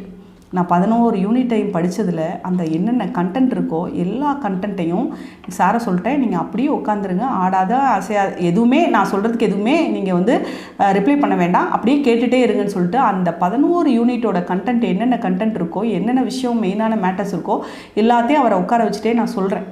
ஸோ ஒரு கதை மாதிரி ஃபுல்லாக சொல்கிறேன். சொல்லி முடித்து நான் அந்த ஒரு 2 ஹவர்ஸ், ஒரு 2.5 ஹவர்ஸ்க்குள்ளே எல்லாத்தையும் என்னால் சொல்ல முடிஞ்சுது. வரிசையாக நான் சொல்ல முடிஞ்சுது. சொல்ல முடிஞ்ச அப்போ எனக்கு ஒரு திருப்தி வந்தது. நம்ம வந்து ஏதோ ஒரு விஷயம் நம்ம வந்து படிச்சிருக்கோம் அப்படின்னு சொல்லிட்டு அந்த ஒரு திருப்தி வந்தது. கரெக்டாக அந்த எக்ஸாம் டைமுக்கு ஒரு 10 மினிட்ஸ்க்கு முன்னாடியே நான் உள்ளே போயிட்டேன். எக்ஸாம் அட்டன் பண்ணிகிட்டு இருக்கும்போதே எனக்கு வந்து எல்லோரும் டைம் பத்தலை அப்படி இப்படின்லாம் சொல்லுவாங்க. எனக்குலாம் கரெக்டாக இருந்தது டைமு. ஏன்னா நான் இங்கே நிறைய டெஸ்ட்டு, நான் எனக்கு செல்ஃப் டெஸ்ட்டு நிறைய பண்ணி பார்த்ததுனால எனக்கு வந்து எல்லாமே அங்கே பார்த்திங்கன்னா ஒரு 90% கொஸ்டின் எல்லாமே காரணம் கூற்றுமாக தான் இருந்தது. ஆனால் அதை வாசித்து பண்ண எனக்குள்ள ஒரு சாட்டிஸ்ஃபேக்ஷன். நம்ம வந்து ஏதோ நமக்கு தெரியுது. ஆனால் எனக்கு தோணுது என்னென்னா, நமக்கு கொஸ்டின் டஃப்னா எல்லாருக்குமே டஃப் தான். அப்போ எனக்கு டஃப்பாக தான் தெரியுது. என்னடா காரணம் கூற்றா கொடுத்து, ஏன்னா எங்களுக்கு முன்னாடி இருந்த ப்ரீவியஸ் கொஸ்டின்ஸ் எல்லாம் நான் பார்க்கும்போது இப்படி ஒரு கொஸ்டின் பேட்டர்னே கிடையாது. அப்போ நமக்கு அந்த கொஷின் பேட்டர்ன் புதுசுனா அப்போ எல்லாருக்குமே அது புதுசாக தானே இருக்கணும். அப்போ நம்ம என்ன நம்மளால் பண்ண முடியுதோ, எதை நம்ம செய்கிறோமோ அதை திருப்தியாக நம்ம வந்து செஞ்சுட்டு வருவோம், அது செய்ய வேண்டிய விஷயத்த சரியாக செஞ்சுட்டு வருவோம்னு சொல்லிட்டு அந்த 3 மணி நேரம் எக்ஸாமும் நான் ஃபுல் அண்ட் ஃபுல் கான்சென்ட்ரேட் பண்ணி எந்த ஒரு டிஸ்டர்பன்ஸும் இல்லாமல் நான் முடிச்சுட்டு நான் வெளியில் வரேன். எழுதிட்டு வெளியில் வரும்போது பார்த்திங்கன்னா பொண்ணுங்க எல்லாமே பார்த்திங்கன்னா நிறைய பேர் அழுதுகிட்டே வர்றாங்க, அப்படி கண்ணீரோடு வர்றாங்க. அப்போ என்னோடய முகத்தில் மட்டும் ஒரு பிரகாசம் தெரிஞ்சிச்சு அப்படின்னு நான் சொல்லலைங்க, என்னோடய வீட்டுக்கார் சொல்கிறார். ஏன்னா என் வீட்டுக்கார் தான் என்னை பார்த்துட்டு இருந்தார், என் முகத்தை பார்த்துட்டே இருந்தார். நான் என்ன அப்போ நான் அப்படியே வெளியில் வரும்போது ஒரு சிரிப்போடு நான் வந்தேன். நான் ஏன் அந்த ஒரு சிரிப்புனா, நம்ம படித்ததை நம்ம நல்லபடியாக சரிவர அட்டன் பண்ணியிருக்கோம். நமக்கு தெரிஞ்சதை படித்ததுன்றதை விட நமக்கு தெரிஞ்சதை நம்ம சரியாக நம்ம அட்டன் பண்ணியிருக்கோன்ற ஒரு திருப்தியோடு வந்தேன். ஆனால் வந்து அப்பையுமே எனக்கு வந்து நான் ஃபஸ்ட் மார்க்லாம் வாங்குவேன், ஸ்டேட் ஃபஸ்ட்டு வருவேன்லாம் எனக்கு தெரியாது. எனக்கு ஒரு போஸ்ட் கன்ஃபார்மாக இருக்குது அப்படின்ற ஒரு நம்பிக்கையில் நான் வெளியில் வந்தேன். வெளியில் வரும்போது என் ஹஸ்பண்டை வந்து எல்லாரையும் நோட் பண்ணிகிட்டு இருந்திருக்கிறார். அப்போ சொன்னார், இத்தனை பேர் வந்ததில் நீ மட்டும்தான் கொஞ்சம் சிரிச்சிட்டு வந்த வெளியில், எனக்கு ஆனால் நம்பிக்கை இருக்குது, உனக்கு உன் மேலே நம்பிக்கை இருக்கோ இல்லையோ எனக்கு நம்பிக்கை இருக்குது. ஏன்னா என்னுடைய அத்தனை நான் ஹார்ட் ஒர்க் பண்ணது எல்லாத்தையும் ஆத்மார்த்தமாக அவர் பார்த்தவர் அவர் எனக்கு தட்டி கொடுத்து, நான் துவண்ட போதெல்லாம் என்னை தைரியப்படுத்தி. ஆனால் எவ்வளவோ பிரச்சனைகள் அதாவது குடும்பம்னா எல்லா குடும்பங்கள்லேயும் பிரச்சனைகள் இருக்கும். அந்த பிரச்சனைகளுக்கும் மத்தியில் அந்த ஆறுதல் வந்து நமக்கு சில நேரம் உந்துதலை ஏற்படுத்தும். அப்படி அந்த சிச்சுவேஷனில் வந்தோடனே நான் வந்தோடனே ப்ரைவேட் ஆன்சர் கீ போட்டோடனே உடனே எங்கள் சார் உங்களுக்கு ஃபோன் பண்ணி, எங்கள் டீச்சர்ஸ் 2 பேருக்குமே, சார் எனக்கு இவ்வளோ மார்க் வருதுங்க சார் அப்படின்னு சொல்லி நான் சொன்னேன். ஒரு 80க்கு மேலே எனக்கு வருதுங்க சார் அப்படின்னு சொல்லி சொன்னேன். அப்போ எல்லாருக்குமே வந்து நிறைய மார்க் வந்துருந்துருக்கும் போல். ப்ரைவேட் ஆன்சர் கீழே பார்க்கும்போது நிறைய பேருக்கு ஆன்சர் மார்க் வந்து நிறைய வந்துருந்துருக்கு. அப்புறம் திருப்பி எனக்கு கொஞ்சம் கம்மியாக தான் வந்தது. கம்மியாக வந்ததுன்னு அப்பயுமே யாருமே முடிவு பண்ணலை நான் வந்து ஸ்டேட் ஃபஸ்ட்லாம் வருவேன்னு. எனக்கும் தெரியாது, யாருக்குமே தெரியாது. திருப்பி கவர்மெண்ட் ஆன்சர் கீ போட்டாங்க. கவர்மெண்ட் ஆன்சர் கீ போடும்போது நான் 92 மார்க்கு. அப்பயுமே வந்து கவர்மெண்ட்லேருந்து ரிசல்ட் வெளியிடல, ஆன்சர் கீ மட்டும்தான் போடுறாங்க 92. அப்போ நான் 92, கடைசியில் ரிசல்ட் வருது. ரிசல்ட் வரும்போது எங்கள் சாருங்க எல்லாத்தையுமே நான் நம்பர் கொடுத்துருந்தேன், என்னோடய எக்ஸாம் நம்பரை கொடுத்துருந்தேன். அப்போ ஃபஸ்ட்டு ரிசல்ட் வருதுன்னே எங்கள் சார் வந்து காசிமையன் சார் எனக்கு ஃபோன் பண்ணுறாங்க. ஃபோன் பண்ணி, மேடம் இப்படி உங்களோட நம்பர் தான், நீங்கள் கொடுத்த நம்பர் தான், நீங்கள் தான் ஸ்டேட் ஃபஸ்ட்டு அப்படின்னு சொல்கிறாங்க. 92 மார்க், நீங்கள் தான் ஸ்டேட் ஃபஸ்ட்டு. என்னால் நம்பவே முடியலைங்க. நம்ம வந்து ஒரு போஸ்ட்டுக்காக தானே எக்ஸாம் எழுதணும், ஒரே ஒரு டிஆர்பி போஸ்ட்டு கிடச்சிராதா அப்படின்னு சொல்லிட்டு. ஆனால் நம்ம ஸ்டேட் ஃபஸ்ட்டு வந்தோமா அப்படின்னு சொல்லிட்டு எனக்கு ஒரு, சார் நீங்கள் நல்லா பாருங்கள் சார் நம்பரை, ஏதாவது தப்பாக இருக்க போகுது சார், நான் வந்து ஸ்டேட் ஃபஸ்ட்டு வர்றதுக்கெலாம் இல்லைங்க, நீங்கள் தாங்க 92 மார்க், நீங்கள் தானே 92 ஃபஸ்ட்டு வருதுன்னு சொன்னீங்க கவர்மெண்ட் இதில், உங்களோட நம்பர் தான் இதுதான் பாருங்கள் ரெஜிஸ்டர் நம்பர்னு சொல்லி எனக்கு வந்து அப்போ தான் மொபைலில் அனுப்பிச்சி விட்றாருங்க. அப்போ தான் நான் வந்து சரி உடனே என் ஹஸ்பண்ட் வந்து கோயம்புத்தூரில் இருக்கிறார். என் ஹஸ்பண்டுக்கு ஃபோன் பண்ணி சொன்னோன்னே நானாவது பரவாயில்லைங்க கொஞ்சமாதிரி ஏற்றுக்கிட்டேன். அவருக்கு அப்படியே ஹார்ட் வந்து அடைக்கிற மாதிரி ஆயிடுச்சு. என்னென்னா இந்த பிள்ளைவன் ஒன்றும் பேசிக்கே தெரியாதே, இது இப்படி படிச்சிருக்கே, இது எப்படி ஸ்டேட் ஃபஸ்ட்டுன்னெலாம் சொல்கிறாங்களே. அவர் ஒரு நிமிஷம் அப்படின்னு சொல்லிட்டாரு, ஒரு நிமிஷம் பொறு, எனக்கு ஒரு மாதிரி இருக்குது, எனக்கு நம்ப முடியல, சரி பரவாயில்ல ஸ்டேட் ஃபஸ்ட்டுன்னு சொல்கிறாங்க, நான் போய் கன்ஃபார்ம் பண்ணிக்கிறேன், கம்ப்யூட்டர் சென்டரில் போய் நான் கன்ஃபார்ம் பண்ணிட்டு உன்னை கூப்பிட்றேன் முத்து அப்படின்னு சொல்லிட்டார். சரின்னு போய் பார்த்ததுக்கப்புறம் தான் அவருக்கு ரொம்ப சந்தோஷம். அதுக்கப்புறம் நான் இது இன்னொரு விஷயம், நான் வந்து என்னென்னா ஸ்டேட் ஃபஸ்ட்டு வாங்கிட்டேன். ஸ்டேட் ஃபஸ்ட்டு வாங்கிட்டு பேப்பரில் தினமலர், தினத்தந்தி, தினகரன்லாம் என்னுடைய ஃபோட்டோவோடு வந்துருச்சு. இதுதான் என்னோட தினமலரில் வந்தது, தினகரனில் வந்ததுங்க. இது மாதிரி வந்துருச்சு. என்னை கூப்பிட்டு வந்து எல்லாமே நான் படித்த இன்ஸ்டியூட்லேருந்து எல்லாமே ஹானர் பண்ணாங்க, கோல்டு காயின்லாம் கொடுத்தாங்க, எல்லாமே வந்து என்னை பாராட்டினாங்க. பாராட்டி கடைசியில் ரேங்க் லிஸ்ட்டு ஒன்று போடுவாங்க, சிவி சர்டிஃபிகேட் வெரிஃபிகேஷனுக்கு அப்புறம் ரேங்க் லிஸ்ட்டு ஒன்று போடுவாங்க. ரேங்க் லிஸ்ட்டில் பார்த்திங்கன்னா நான் மார்க் வந்து 95 ஸ்டேட் ஃபஸ்ட் மார்க்கு. திருப்பி ரேங்க் லிஸ்ட்டில் பார்க்கும்போது நான் second rank, state second rank, மார்க்கில் ஸ்டேட் ஃபஸ்ட்டு, ரேங்க்கில் என்னால் ஏற்றுக்க முடியல. அது எப்படி மார்க்கில் ஃபஸ்ட் மார்க்கு, ரேங்க்கில் எப்படி செகண்ட் ரேங்க்குன்னு பார்க்கும்போது சென்னை போயிருக்கோம் ஆர்டர் வாங்குறதுக்காக. அப்போ தான் எனக்கு தெரியுது சென்னை போயிருக்கோம். அப்போ வந்து எங்களோட திண்டுக்கல் மாவட்ட சிஓ யாருன்னு பார்த்தீங்கன்னா கோபிதாஸ் சார். அவர் இருக்கார் சார்கிட்ட. எனக்கு நான் எப்பயுமே யார்கிட்டையுமே ரொம்ப கூச்சப்பட்டு பவ்யமாலாம் பேச மாட்டேன், ரொம்ப தைரியமாக எல்லார்கிட்டையுமே வந்து ஓப்பனாக மனசில் என்ன இருக்கோ அதை அப்படியே சொல்லக்கூடிய ஆள். அவங்க ஒரு உயர்ந்த அதிகாரி, அவங்கள்ட்ட ஏன்னா நமக்கு வர்ற சந்தேகங்களை நம்ம போய் தீர்க்கணுங்கிறது எப்பயுமே நான் எதுவும் மனசில் பட்டாலும் அதை அப்படியே போய் நான் கேட்டுருவேன். நான் அப்போ சார்கிட்ட போய் நான் ஆர்கியூ பண்ணுறேன், சார் எப்படி சார், நான் தானே ஸ்டேட் ஃபஸ்ட்டு மார்க் வாங்கினேன், ஸ்டேட் ரேங்க்கு ஃபஸ்ட்டு ரேங்க்கு வாங்கின பொண்ணு வந்து 75 மார்க் தானே போட்டிருக்குறாங்க சத்யான்ற பொண்ணுக்கு, எப்படிங்க சார் அப்படின்னு சொல்லி கேட்குறேன். அப்போ ஸ்டேஜில் வந்து அவார்டு கொடுக்கும்போது அந்த பொண்ணு தான் நிப்பாட்டு வைக்கிறாங்க. அப்போ நான் சார்கிட்ட போய் ஆர்கியூ பண்ணுறேன், எப்படிங்க சார் அப்படின்னு. அப்போ தான் அவர் சொல்கிறாரு, அந்த ரேங்க் போட்டது ப்ரையாரிட்டியில் போட்டிருக்கிறாங்க, அவங்க 75 தான் மார்க்கு, ஆனால் அவங்க வந்து ஃபுல்லாக 100% பிளைண்டு, ஒரு பிளைண்ட் லேடி. அதாவது என்னென்னா நீங்கள் எல்லா உறுப்புகளும் சரியாக இருந்து எக்ஸாம் எழுதி 95 வாங்கிட்டீங்க, அது ஒரு பெரிய சாதனை இல்லை. ஆனால் ஒரு 100% வந்து அவங்களுக்கு வந்து ஃபுல்லாக அவங்களுக்கு கண்ணு தெரியாது. அவங்க வந்து அந்த சத்யா இன்றைக்கும் நான் மனமாற பாராட்டுறேன். அவங்க திருவள்ளூர் டிஸ்ட்ரிக்டில் அவங்களுக்கு வந்து அப்பாயின்மெண்ட் வாங்கினாங்க. அப்போ அவங்க தான் ஸ்டேட் ஃபஸ்ட் ரேங்க் வந்து மார்க்கு நான், ரேங்க் அவங்க. ஏன்னா அவங்க வந்து அந்த அவங்களுடைய அந்த ஒரு கேட்டகரியில் வந்து ப்ரையாரிட்டியில் அவங்க வந்தனால அவங்களுக்கு தான் வந்து ஃபஸ்ட் ரேங்க்கு. அப்போ சொன்னார் கோபிதாஸ் சார், என்கிட்ட கூப்பிட்டு சொன்னாங்க, ரொம்ப சந்தோஷம், ஆனால் உங்களுக்கு வந்து உங்களுக்கு ஒரு பாதிப்பு எனக்கு தெரியுது, உங்களுக்கு ரேங்க் ஃபஸ்ட்டு போடலங்கிறது உங்களுக்கு தெரியுது, ஆனால் இதெல்லாம் நீங்கள் எப்படி முறியடிக்கணும்னா நீங்கள் ஒரு நல்ல ஆசிரியராக இருந்து நீங்கள் வந்து உங்களுடைய மாணவர்களுக்கு ஒரு நல்ல ஆசிரியர்னு நீங்கள் வந்து பேர் வாங்கி நீங்கள் வந்து ஒரு மாணவர்களுடைய மனதில் நிற்கும்போது இது என்ன ஒரு ரேங்க், உங்களுக்கு இந்த ரேங்க்கை விட அவங்க கொடுக்குற ஒரு மதிப்பு தான் உங்களுக்கு வந்து உயர்ந்த அளவில் இருக்கும் அப்படின்னு சொன்னாங்க. அவரை பார்க்கும்போது எனக்கு என்ன தோணுச்சுன்னா, அன்னைக்கு எனக்கு தோணுச்சு, நாம் இந்த ஸ்டேஜில் இந்த பிஜி டீச்சரோடு நம்ம நின்றக்கூடாது. அதாவது சார் வந்து என்கிட்ட நிறைய பேசினாங்க. நாங்கள் வந்து அப்பாயின்மெண்ட் ஆகும்போது எங்களை கூப்பிட்டு அந்த அப்பாயின்மெண்ட்டு செலக்ட் ஆன எல்லா பிஜி டீச்சர்ஸையும் கூப்பிட்டு பேசினாங்க. பேசும்போது எனக்கு சாரை பார்க்கும்போது ஒரு விஷயம் தோணுச்சு, நம்ம கண்டிப்பாக அடுத்து இந்த டிஓ எக்ஸாமில் செலக்ட் ஆகி கண்டிப்பாக ஒரு டிஓ ஆகணும் அப்படின்னு சொல்லி அப்போது ஒரு மனசில் ஒரு எண்ணம் உதிச்சிச்சு. அது வந்து கண்டிப்பாக வந்து அதுக்கான நான் எக்ஸாம் எழுதி அதில் வந்து முதல்நிலை தேர்வில் வந்து நான் வந்து அதில் எனக்கு வந்து எக்ஸாமில் ஜெயிக்க முடியாமல் போயிடுச்சு. இறையன்பு ஐஏஎஸ் ஐயா அவர்கள் சொல்கிற மாதிரி தான், அதாவது ஒரு ஒரு ஒரு ஒரு நம்ம எக்ஸாம் எழுதும்போது நம்ம என்ன பண்ணுறோம்னா, அந்த ஃபஸ்ட் எக்ஸாமில் நம்ம தோத்துட்டோம்னா திருப்பி நம்மளுடைய எல்லா ஆர்வமும் முயற்சிகளையும் நம்ம முடக்கிடுறோம். அதாவது ஒரு எக்ஸாமில் நம்மளால் வந்து ப்ரிலிம்ஸில் நம்மளால் ஜெயிக்க முடியலன்னா அவ்வளோதான் முடிஞ்சு போச்சு, நமக்கு வந்து இப்போ ஒன்றும் இல்லை அப்படின்னு சொல்லி நம்ம வந்து விழுந்துடக்கூடாது. நம்ம திருப்பி அதுக்கான முயற்சியை எடுக்கணும், நம்ம திருப்பி படிக்கணும், நம்ம எந்த இடத்துல நம்ம வந்து தவறு பண்ணோம் அப்படின்றத நாம் வந்து தெரிஞ்சு அதுக்கான உத்வேகத்தோடு நம்ம படித்தோம்னா ஜெயிக்கலாம் அப்படின்னு திருப்பி நான் வந்து என்ன பண்ணேன்னா, ஜாயின் பண்ணிவிட்டு என்னுடைய டிபார்ட்மெண்ட் எக்ஸாம் எல்லாமே 5 எக்ஸாம் எழுதி 5 எக்ஸாமையும் நான் கிளியர் பண்ணி நான் வந்து எஸ்ஆரில் பதிவு பண்ணிவிட்டு அதுக்கடுத்து எம்ஃபில் எஜுகேஷனும் இன்னொரு ஃபஸ்ட்டு ஏற்கனவே ஒரு மேஜரில் எம்ஃபில் பண்ணியிருந்தேன். அப்புறம் எஜுகேஷன்லேயும் ஒரு எம்ஃபில் பண்ணிவிட்டு இன்னும் அடுத்து வந்து என்னுடைய அடுத்த ஒரு ஆசை வந்து பிஹெச்டி பண்ணணும், பிஹெச்டி பண்ணி முடிக்கணும். அதுக்கடுத்து நான் வந்து கண்டிப்பாக ஒரு டிஓ ஆகணுங்கிறது என்னுடைய ஒரு லட்சியம். அந்த டிஓ லட்சியத்தை வந்து நான் வந்து எதுக்காக சொல்கிறேன் அப்படின்னா, எக்ஸாமுக்கும் டிஓ எக்ஸாமுக்கும் ப்ரிப்பேர் பண்ணணும். ஏன்னா அந்த டிஓ எக்ஸாம் வந்து என்னுடைய அஜாக்கிரதையினால், அதாவது எனக்கு பல சூழ்நிலைகளால் நான் வந்து என்னுடைய ப்ரிலிம்ஸில் நான் தோற்று போனேன்.